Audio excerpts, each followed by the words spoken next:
Daniel Montamante escribió un libro, vamos a hablar de energía, pero a propósito del libro, buenas noches, Daniel. Buenas noches. En tu libro hablas de que la estrategia de desarrollo del petróleo tiene que ser sustituida en este momento por una estrategia de desarrollo del gas, ¿no? ¿Macri lo está haciendo? Bueno, yo diría que es uno de los brotes verdes que no se subrayan tanto en la realidad argentina. La producción de gas natural local este año creció respecto al año pasado, los meses que tenemos, el 5.2%. Y el año pasado ya había crecido el 3.9% respecto al año anterior. Es decir, se viene consolidando una tendencia de crecimiento.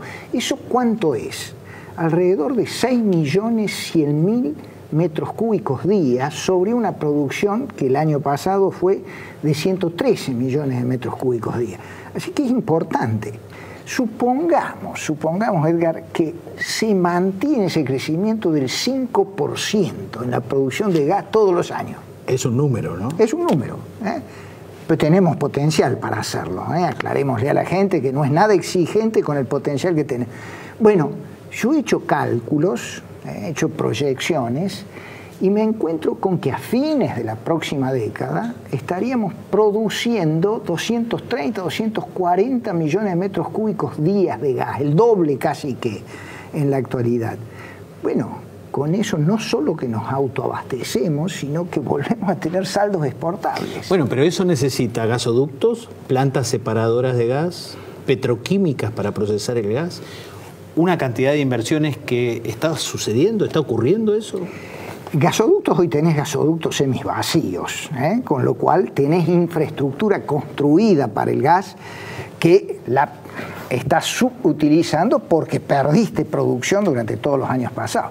Todo lo otro viene acoplado a esto que yo le llamo la batalla del gas natural, porque hay que explicarle a la sociedad un poco la mística que hay que darle también al sector energético hacia futuro.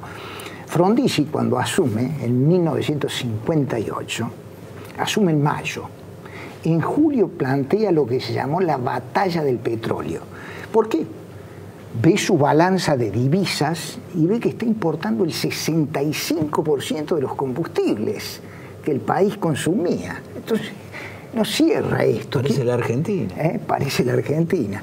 Entonces, dice, no, tenemos que dar vuelta a esta balanza comercial, hay que desarrollar la potencialidad petrolera que tenemos. En ese momento el país era petrolero, no gasífero. Bueno, viene la batalla del petróleo y la lanza en julio. Cuando lo van a Frondizi, porque no se fue, en 1962, el último mes, el país había logrado el autoabastecimiento. En 4 años la producción petrolera había crecido el 175%. Y había logrado el país. ¿Y este es el número que tenés vos por el gas? Fíjate que las proyecciones que hacían los especialistas, los Montamante de esa época, daban para 10 años el autoabastecimiento. Pero vino un boom de inversiones y la tecnología a veces sorprende en sus productividades, y entonces eso se logró antes. Quiero decir lo siguiente a la sociedad: estamos muy mal energéticamente, pero tenemos un gran potencial. Vaca muerta, la famosa vaca muerta. Te iba a preguntar. Claro, la vaca muerta. ¿Si estaba muerta o estaba viva? Sí, está muerta, todavía está muerta. Pero la han empezado a carnear por el lado del petróleo. Cuando la vaca es 77% gas, los recursos, no reserva, de vaca muerta es mucho más gas que petróleo. Desarrollando solo el 10% de estos recursos de vaca muerta, el país se autoabastece y vuelve a exportar saldo. ¿Por qué la batalla del gas en esta década? Porque hoy la Argentina consume en producción primaria, el 52% de la oferta primaria argentina es gas natural. Y toma la generación de electrones. La electricidad se genera en un 63-64% por usinas térmicas. Esas usinas térmicas, si tienen gas natural, consumen gas natural.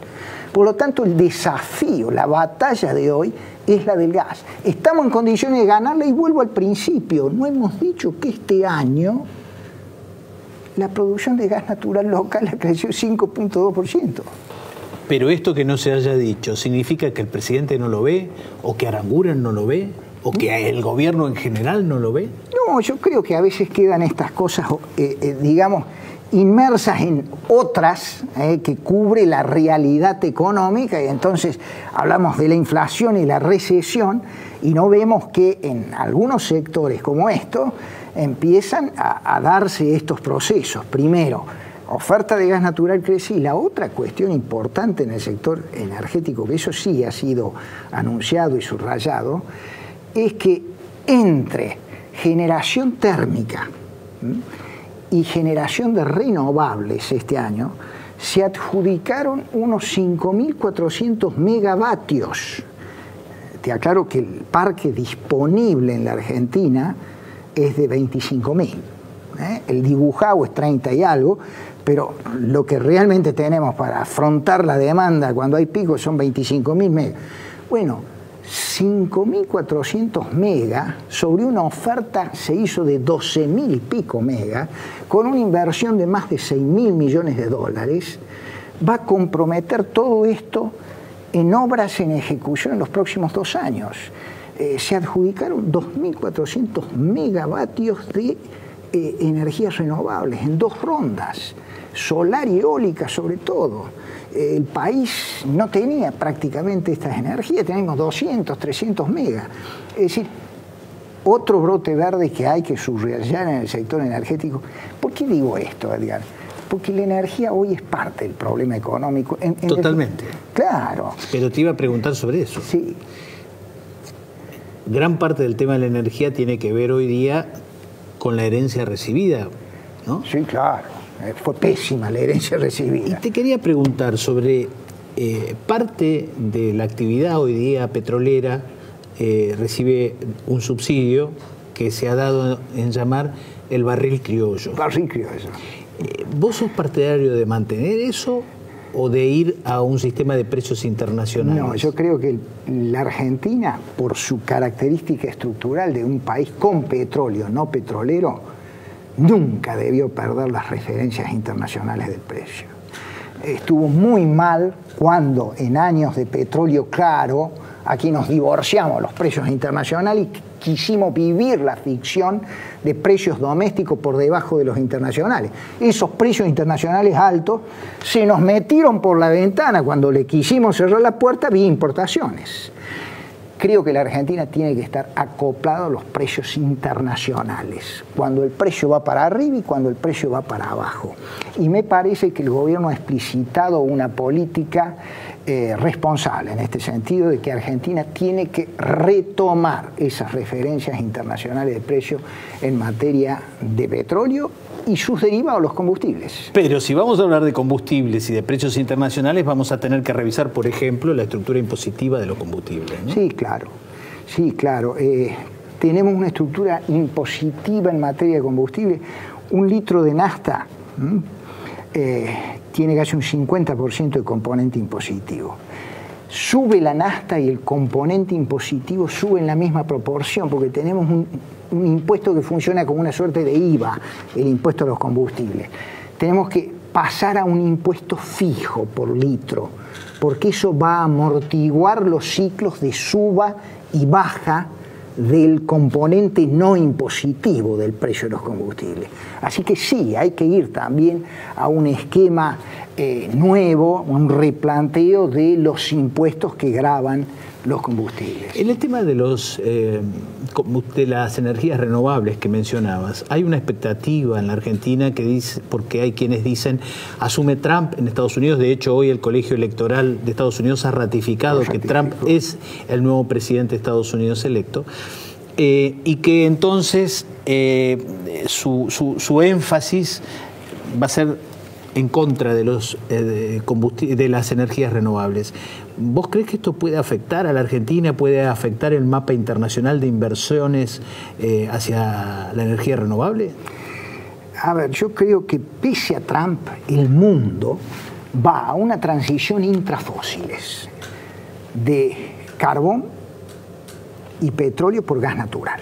El gas natural va a seguir creciendo dentro de la matriz de fósiles. El petróleo se va a ir reduciendo más a un rol donde todavía es inexpugnable, que es en el transporte.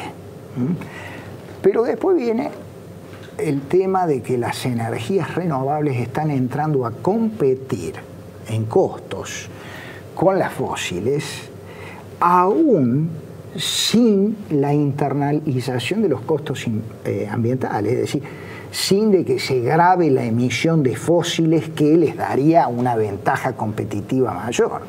Es muy, muy importante la baja que ha habido en costos en materia de paneles solares o en molinos eólicos, con lo cual yo diría que Trump efectivamente lo que va a tratar de lograr en Estados Unidos es que la energía fósil mantenga su curso, va a abrir zonas productivas a nueva exploración y producción petrolera, pero no va a poder evitar esta competencia tecnológica que ya viene generando las energías alternativas. Y por supuesto que Trump ni nosotros estamos en condiciones de pronosticar algunos cisnes negros que se pueden dar. Hay dos cisnes negros que a mí me preocupan en el futuro energético. Uno para bien. Supongamos que se entren a almacenar los electrones. Ya los almacenamos en pequeños. El celular que tiene una pila de litio y te están almacenando electrones para hacerte funcionar. Supongamos que esa pila de litio adquiera escala, o sea, de otro baterías que almacenen electrones. El gran problema que tienen las renovables es la intermitencia. Así es, ahí se podría almacenar mientras hay sol, almacenar mientras hay viento, y entonces podés con electricidad motorizar el parque automotor, y entonces ahí empieza el petróleo a ceder. Esa es una, a favor. Y el otro cisne negro puede venir por el lado del cambio climático. Hay muchos que siguen negando esto, pero la mayoría de los científicos responsables nos dicen: estamos aumentando la temperatura del planeta por encima de las posibilidades, y esto va a traer consecuencias. Ahora, las consecuencias, ¿cuándo vendrán y cómo? No las sabemos. Puede venir un cisne negro por ese lado. ¿Te mostrás ese libro? Sí, cómo no. Este es el libro que nos vas a dejar, ¿no? A ver, ese es el libro que les dejo. Acá. Mire, este libro presenta una... Yo lo estuve mirando y he reproducido en parte algo de este libro. Le presenta un cambio muy interesante en toda la literatura que circula sobre esto, ¿no? Un tema muy importante que es bueno recomendarlo. Te hago la última pregunta porque me están echando ya. ¿Vos crees que Macri ve con precisión la necesidad de potenciar la revolución del gas? Yo creo que sí, porque he tenido la oportunidad de hablar con él y expresarle esto, y está totalmente consustanciado con estos dos ejes para el futuro energético. Vamos a tener una transición del gas, donde el gas nuestro va a seguir siendo relevante en la matriz de energía, y después una diversificación de la matriz energética que le va a dar lugar a las renovables. Sí, lo importante es que el presidente entienda de que la energía tiene que reconciliarse con el futuro. Pero para que la energía se reconcilie con el futuro, la Argentina tiene que reconciliarse con el futuro. A ustedes, último programa del año, felicidades, un buen final del 2016. Nos veremos en el 2017, sin duda, con Roberto García sentado aquí. Buenas noches.